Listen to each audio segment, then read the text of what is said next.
గద్వాల్లో కేటీఆర్ శనివారం నిర్వహించబోయే సభకు ముందు నుంచే ప్రజల ప్రవాహం ఊహించని స్థాయిలో కనిపిస్తుంది. సభ మొదలు కావడానికి ఇంకా సమయం ఉన్నప్పటికీ ఇప్పటికే పట్టణం మొత్తం జనసంద్రంగా మారిపోయింది. బస్సులు, ట్రాక్టర్లు, బైక్లపై దూర ప్రాంతాల నుంచి తరలివచ్చిన ప్రజలు రహదారులన్నీ నింపేసి పోలీసులకు ట్రాఫిక్ నియంత్రణ అసాధ్యమైనంతగా పరిస్థితి ఉంది.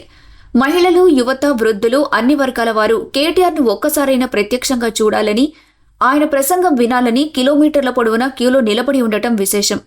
సభ వేదిక చుట్టూ ఇప్పటికే కిక్కిరిసిపోతుండటంతో చాలా మంది రోడ్లపైనే కూర్చొని వేచి చూస్తున్నారు.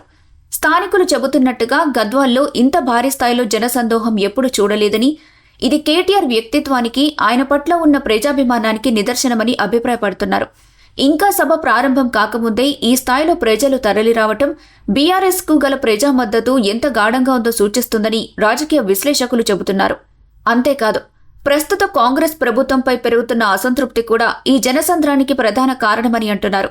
మొత్తానికి గద్వాల్లో కేటీఆర్ సభ ఇంకా ప్రారంభం కాలేదు. కానీ వేదిక చుట్టూ పట్టణ వీధులంతా ఇప్పటికే బీఆర్ఎస్ శక్తి ప్రదర్శన వేదికగా మారిపోయిందని చెప్పాలి.